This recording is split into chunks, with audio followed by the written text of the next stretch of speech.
9, Sewer William CO. Thank you, Mr. Speaker. My question is to the Minister for Tertiary Education, Skills and Employment.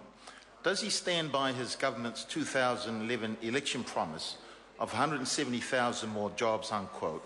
And if so, why have a net 30,000 New Zealanders lost their jobs over the past year?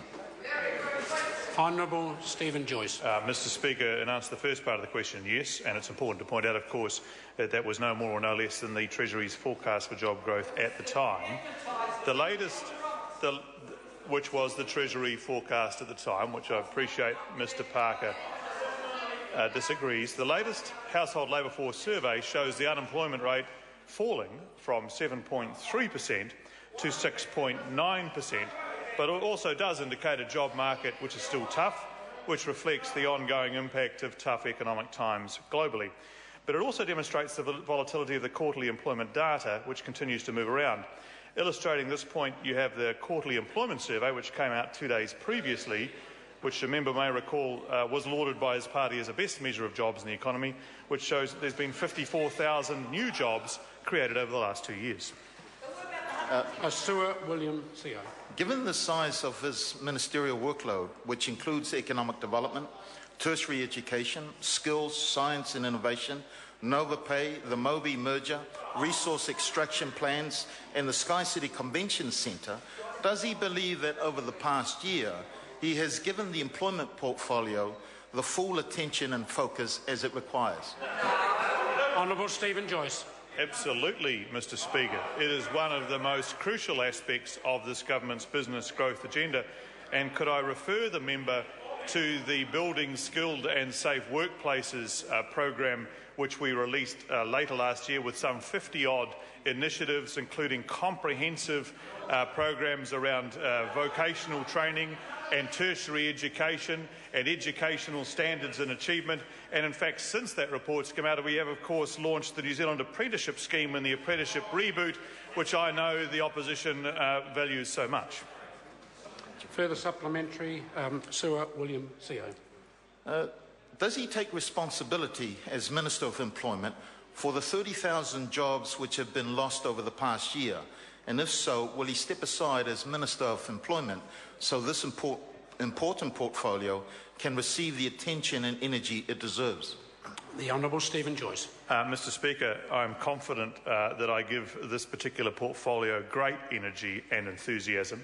And I would point out again for the member that the quarterly employment survey shows an increase in 54,000 new jobs over the last 2 years. It's also important to point out to the member the decline in the unemployment benefit over the last year, and important to point out to the member that actual PAYE numbers collected by IRD, in other words, actual tax paid on income, has gone up 6 or 7% year to date. So yes, the HLFS has one view, and I'm not belittling it because the job market is still challenging, but there are also other views of the job market which suggest a more mixed picture. Further supplementary, Sewer William CO. Thank you. Can he explain to the 440 workers who lost their jobs at Solid Energy in December, the 190 workers who lost their jobs at Alliance Meatworks in October, the 90 workers who lost their jobs at Hillside in November, why he believes the drop in employment in the latest household labour force survey is due to volatile statistics and not actual job losses? Honourable Stephen Joyce. Well, Mr. Speaker, that is because actually there is a very large number of jobs created and lost in every year, and it's always difficult when somebody loses their job, and I understand that. But we have about 250,000 jobs created and about 250,000 jobs lost in any 1 year in the New Zealand economy. And the member is quite welcome to quote, obviously, situations where companies have lost jobs, and there is also plenty of situations where companies have created jobs. And just off the top of my head, I think of organisations like Orion Healthcare, Tate's, Douglas Pharmaceuticals and so on. The important point is often some of those are in different areas than those who have lost their jobs, which is why the skills training part is very, very important and why the government is putting such a big focus on that. Further supplementary. Point of order. Look, I'd like to table a document from Parliamentary Library. Order. A point of order has been called. I'd like to table a document from Parliamentary Library which shows Is it available to all members?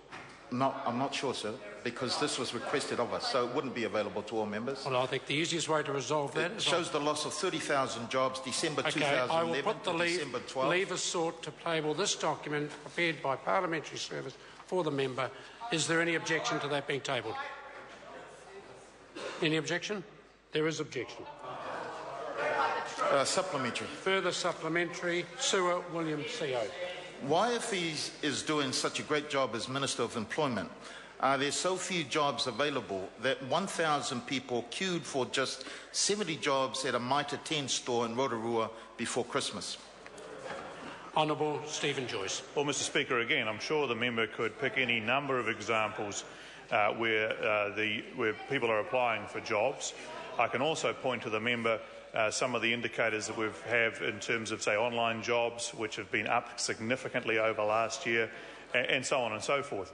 I think though, that the point is well made that as we do have an emerging potential skills challenge and skills matching challenge in the New Zealand economy, which is why we have to remain very, very focused on skills training and vocational and tertiary education. This government has put very big efforts into that, and not only that, not just actually creating the positions, but encouraging performance in those positions as well. So we're very, very focused in giving as many New Zealanders the opportunity as we can. Question number 10, Dr. Jackie Blue. Thank you, Mr Speaker. My question is to the